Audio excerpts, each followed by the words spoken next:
for coming over. नहीं, thank you for having us. I landed in Karachi from travels after a month और फिर मैं घर आ रही थी और वो 1 घंटे का रास्ता and you know I was cribbing and venting and जब मैं घर पहुंची और मुझे पता चला कि लाहौर में क्या हालात हैं इस वक्त, तो मैंने अल्लाह का शुक्र अदा किया कि मैं कराची में रहती हूँ। जी बिल्कुल। And it's okay. जो भी इश्यूज हैं कम से कम हम सांस ले रहे हैं in non-hazardous air. I mean हमारी भी air बहुत hazardous है, but it's better than Lahore. Yeah, but compared to Lahore, obviously compared to Punjab, most parts of Punjab. अच्छा, so जुबैर साहब, आपने 1 साल पहले अपनी फॉर्मर पॉलिटिकल पार्टी जो थी उसको छोड़ने का फैसला किया. What brought about that change? Basically देखें, पाकिस्तान में क्या दुनिया भर में आप पॉलिटिकल पार्टी ज्वाइन करते हैं, डिफरेंट पॉलिटिकल पार्टीज होती हैं. कहीं भी डेमोक्रेसी, अभी हमने यूएस में देखा, एक रिपब्लिकन पार्टी है, एक डेमोक्रेटिक पार्टी है. And there is a reason why people support a particular political party because of the ideology for which it stands for. Pakistan में भी ऐसा ही है. लोग रियलाइज़ नहीं करते. पाकिस्तान में 3-4 जो कोर इश्यूज थे, वो प्राइमरी रीज़न था मेरा PMLN ज्वाइन करने का. सिविल मिलिट्री रिलेशंस के हवाले से, फॉरेन पॉलिसी के हवाले से, इकोनॉमिक पॉलिसी के हवाले से. जैसे मैं प्रो प्राइवेटाइजेशन था, ठीक है ना, मैं समझता हूँ कि जितने, और उस वक्त जब मैंने ज्वाइन किया था 2012 के एंड में, तो PPP और PTI दोनों एंटी प्राइवेटाइजेशन थे. तो मुझे लोग, मेरे दोस्त भी कहते, भाई आप हैं प्रो प्राइवेटाइजेशन, ज्वाइन कर रहे हैं आप एक ऐसी पॉलिटिकल पार्टी. और मैं इतना प्रो प्राइवेटाइजेशन था कि जब मैंने ज्वाइन किया है और उसके बाद PMLN की हुकूमत आई है, तो मैं प्राइवेटाइजेशन मिनिस्टर बना 3.5 साल before I became the governor. तो वो जो नज़रिए होते हैं, अगर आप वो चेंज कर ले पॉलिटिकल पार्टी और आप किसी प्रिंसिपल पर खड़े पे हों, तो आई डिड नॉट एग्री कि वो जो वोट ऑफ नो कॉन्फिडेंस जब हुआ और उसमें जो कॉम्प्रोमाइज़ किए गए PMLN में, तो मेरे लिए वो बहुत ही अजीब सी चीज़ थी कि जी, तो मैं तो मरियम नवाज़ और नवाज शरीफ का स्पोक्स पर्सन था, सबसे आगे था. Absolutely. लेकिन जब एक फ़ैसला किया गया कि नहीं, हम वो जो जंग लड़ रहे हैं वो सही जंग नहीं थी, लेकिन उसकी पादाश में तो हम सबसे आगे खड़े हुए और इतने 3.5 साल तक लड़ते रहे. एंड देन आई फाउंड कि the party is not really, वो जो आपको याद होगा, एक था नारा, वोट को इज्जत दो.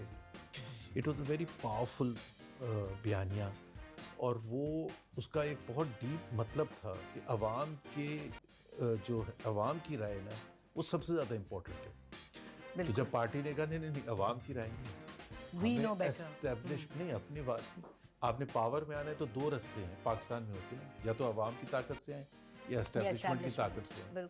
सो जब पार्टी ने कहा एस्टैब्लिशमेंट ज़्यादा आसान रास्ता है, सो फिर मेरे डिफरेंसेस शुरू हो गए. And then it took a year and a half for me to come to this conclusion कि नहीं, अब मेरा ख्याल है. Although your father was in the army. My father was in the army, और उन्हीं से ही हमने सीखा था. My father was a general and he was advisor to general Yahya Khan और नेशनल सिक्योरिटी. और मैं और असद जब पॉलिटिक्स में आए तो हमारी ज़्यादा न्यूज़ इसलिए बनती थी कि बड़ी जूसी स्टोरी बनती थी. असद इधर, मैं इधर, वालिद साहब जनरल रह चुके हैं, याया खान के एडवाइज़र थे, तो हर स्टोरी में वो सब होता था जिसकी ज़रूरत नहीं होती थी कि मोहम्मद ज़ुबैर ने ये किया, तो पता चला असद उमर बीच में घसीट के आ गए, उनको लेके आ गए. सो इट्स नॉट ईजी कि 2 भाई हों, और हमारी बड़ी क्लोज नेट फैमिली थी, बहुत ज़्यादा क्लोज नेट फैमिली थी. एक्सटर्नली तो जो स्टोरीज बन रही थी, फैमिली के अंदर आप लोगों की कम्युनिकेशन कैसे? एक्चुअली ये जो PPP, PTI और PMLN का जो डिवाइड था ना, इसने फैमिलीज़ को बहुत ज़्यादा इफेक्ट किया. यहाँ तो चलो हम यहाँ थे, लेकिन पंजाब वगैरह में तो बहुत लोग थे एक ही फैमिली के, जो इधर कुछ चले गए, कुछ इधर चले गए. एंड हमारी फैमिली में भी ऐसा था. फिर वो सेकंड जनरेशन के जो होते हैं वो ज़्यादा इमोशनल होते हैं, जो हमारे बच्चे हैं या दूसरे ख़ानदान के बच्चे हैं, वो और ओपिनियनेटेड कि जी, वो असल में मसला ये होता है आयशा कि मैं ये कहता हूँ कि पॉलिटिकल पार्टी, जिस तरह मैं कहता हूँ कि जिस तरह जमहूरियत में ओपिनियन फॉर्म करना हर एक का राइट होता है, इकोनॉमिक पॉलिसी क्या परस्यू करनी चाहिए, फॉरेन पॉलिसी क्या, गवर्नेंस क्या होनी चाहिए, तो हर एक का राइट होता है. हमारे यहाँ जो है कि राइट नहीं दिया जाता, और मैं हमेशा से कहता हूँ कि हर पॉलिटिकल पार्टी बड़ी सिंसेयर होती, पाकिस्तान हर लीडर सिंसेयर होता है भाई, वो क्यों नहीं चाहेगा कि पाकिस्तान वो डिलीवर करे पाकिस्तान के लिए, ताकि उसका नाम हिस्ट्री में जाए, and why would someone not do it? He can be inefficient, he can be not logical, he can be corrupt, but वो हर शख्स ऐसा जो भी है वो पाकिस्तान के लिए तो फिर भी डिलीवर करना चाहता है। तो हम बहुत ही ज़्यादा इमोशनल होकर पॉलिटिक्स को एक दूसरे को ऐसा एनिमी ट्रीट करते हैं। इस वजह से बहुत कम एग्जांपल्स हैं पाकिस्तान में कि एक शख्स, जब हुकूमत हमारी, मतलब मैं उस वक्त सेपरेट हुआ जब पीडीएम की हुकूमत आ गई, and after 3.5 years of struggle, तो उस वक्त, और फिर अभी दोबारा 2024 पे फरवरी में फिर इलेक्शंस जैसे कैसे भी हुए, वो तो अलग बात है, तो वो आ गए, और आप एक शख्स कहे कि जी मैं इस पार्टी के साथ नहीं हूँगा, तो it requires sacrifice. It really does, and I think leaving anything is painful. जी। क्योंकि आपका इतना ताल्लुक होता है एक पूरी environment से भी, it's not easy. It's not easy, और एक इमोशनल भी रिलेशनशिप होती है। जैसे मरियम नवाज के साथ मैं ऑब्वियसली, मैंने जब पॉलिटिक्स ज्वाइन की थी, आई केम फ्रॉम कॉर्पोरेट बैकग्राउंड, और मेरी कोई रिश्तेदारी नहीं थी, मेरा कोई कॉन्स्टिट्यूंसी नहीं थी, कोई ऐसा पैसा नहीं था कि मैं पार्टी को डोनेट करूं और उसकी वजह से कोई पोजीशन हासिल करूं। So Maryam Nawaz and Nawaz Sharif were very very kind to me, मतलब इन अ सेंस के from nowhere, within 9 months of joining politics, I was part of the cabinet, federal cabinet, the board of investment with privatization minister, पे governor बना दिया।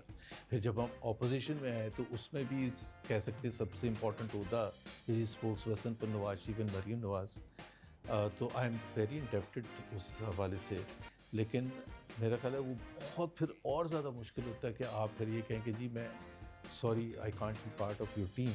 तो I have a question for you, and ये मैं as a normal civilian आपसे पूछ रही हूँ कि जब एक, मैं भी सिविलियन हूँ नहीं, बहुत एक innocent सा सवाल है, without any agenda, that जब एक politician एक पार्टी छोड़ते हैं दूसरी पार्टी जाते हैं, you've known those people in that party so closely, they were almost like your family, ji, they were your family at one point, आप उनको जानते हैं, आप उनको पता है कि उनकी इंटेंशंस क्या हैं, उनके दिल की बातें क्या हैं, कुछ मे बी नॉट, बट पता भी होता है, एंड देन आप एक और पॉलिटिकल पार्टी में चले गए, फिर आपको टॉक शोज में भी जाना है, आपको अपनी स्टेटमेंट्स देनी है, आपको सो एक साल में how difficult has it been to speak about the other party and the same people that you were so close to? There are two things. मैं कभी भी, एक तो जो भी मुझे टॉक शोज मेरे देखते रहे हैं, आपके बहुत से नाजरीन देखते होंगे पिछले 10 साल से, आपने कभी तो किसी मैं की कभी बुराई भी वो उस तरह से मैं हमेशा पॉलिसी या परफॉर्मेंस, आप कैरेक्टर असैसिनेशन नहीं वो करनी भी नहीं चाहिए। मैं इस चीज़ के अगेंस्ट हूँ। वो जी वो उसकी मदर इन लॉ की ऑडियो आ गई, भाई क्या मतलब वो प्राइवेट लाइफ में चीफ जस्टिस की मदर इन लॉ किससे क्या बात कर रही है, दैट इज़ अ राइट। तो एक तो अब मैं हमेशा इश्यूज़ पर रहा हूँ। दूसरी चीज़ ये है कि जो पाकिस्तान में जो माहौल है ना, वो ये है कि जब PMLN की हुकूमत आई तो एक फॉर एग्जांपल पकड़ धकड़ की पॉलिसी, उसको पकड़ के इसको पकड़ के यास्मीन राशिद को अंदर बंद कर दिया and so on and so fourth. तो जब वो उन पर इतराज़ करते हैं कि यार आप लोग क्या कर रहे हैं, तो कहते हैं नहीं राना सनाउल्लाह के साथ क्या हुआ था जब PTI की हुकूमत थी, तो उस वक्त क्या। तो मैं कहता हूँ बी लाइक मोहम्मद ज़ुबैर, मैं उस वक्त गलत को गलत कहता था और आज भी गलत को गलत कह रहा हूँ। तो मेरे लिए तो बड़ा आसान है, मैं ये इस चीज़ से जस्टिफाई कर ही नहीं सकता कि जी उस वक्त अगर आपने गलत पकड़ा था, अगर उस वक्त अच्छा ऐसे, मतलब आप ये देखें ना, we normally compete whose worse, बदले लेने। जब आप कहते हैं कि यास्मीन राशिद जो हैं she is a cancer survivor, और क्या जुल्म कर रहे हैं, आपने 1.5 साल हो गया है, केस नहीं आप करते हैं, आपने अंदर बंद किया हुआ है, तो PMLN का जवाब होता है। तो जब मरियम नवाज को अंदर बंद किया था तो उस वक्त नहीं ख्याल आता। तो मैं ये कहता हूँ भाई that was wrong and this is wrong, और वो पिछला था, अभी we should talk about now, because अगर मैं कुछ चेंज ला सकता हूँ वो आज की बात को क्रिटिसाइज करके ला सकता हूँ। 1950s की बात को क्रिटिसाइज करना, 2000 की बात को जनरल मुशर्रफ को क्रिटिसाइज करना, या 2010 में क्या हुआ था वो चलो, वो तो हिस्टोरिकल पर्सपेक्टिव के लिए इंपॉर्टेंट होता है। So I don't find any difficulty. any you. difficulty. Thank you for giving And us this मैं perspective. टॉक शोज में कहता ये हूँ कि भाई आप आज की बेसिस पर जस्टिफाई करें कि बिल्कुल। इज इट राइट और wrong. We should talk about right and wrong. Live in the ये क्या now. बात होगी पिछले कभी आप अपने घर में आपका बच्चा फेल हो गया है तो कभी आप ये कहते हैं कि उसका बच्चा भी तो फेल हुआ था. कहते तो हैं। अच्छा बड़ी अजीब है. Parents पेरेंट्स अगर ये कहते तो then you are encouraging your kid Yeah. Not to put in hard work. जी. वही ना कि आप अपने पुराने फेलियर्स या जी. किसी और के पुराने फेलियर्स से you have to compare yourself with what's You better. have to compete for the best. For the best. Absolutely. So it's the same way. I think all of us need to realize जी. as a nation कि हमारी हर behavior is connected to another person's बिल्कुल. actions also. बिल्कुल. अच्छा break पे जा रहे हैं लेकिन मुझे बहुत मज़ा आ रहा है आपकी बातें सुनने का. It's so enlightening and inspiring. We'll take a short break and we'll be right back on Speak Easy. कहीं मत जाइए.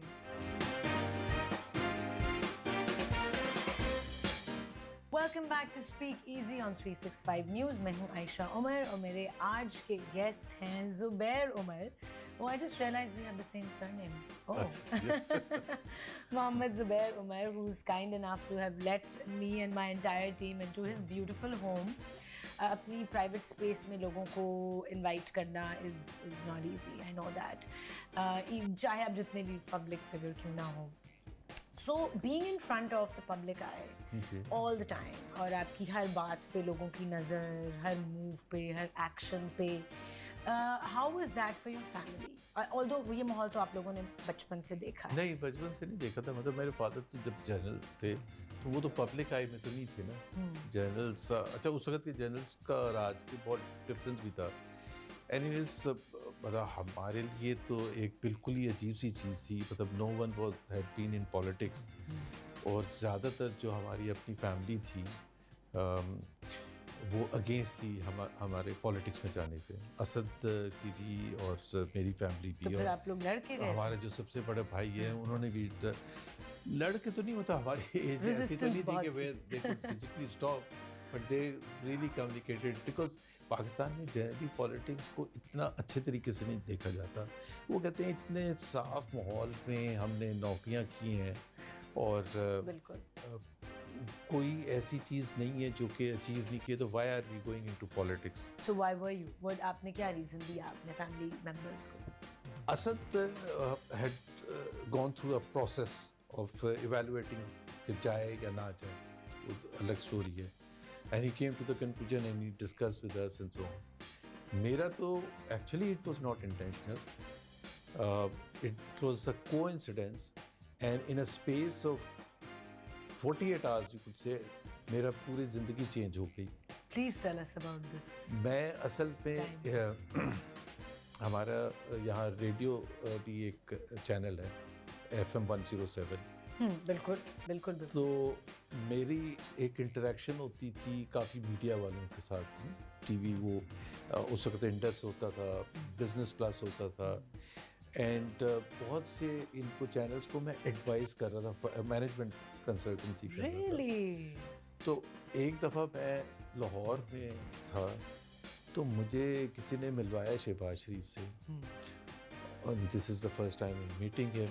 I know nothing about it. और उसने जब मिलवाते हुए ये कहा कि ये मीडिया से इनका ताल्लुक है तो उन्होंने मुझे एक बिल्कुल डिफरेंट अंडरस्टैंडिंग से उन्होंने कहा फिर आप हमें बताएं कि हमें अपनी मीडिया मैनेजमेंट क्या करनी चाहिए.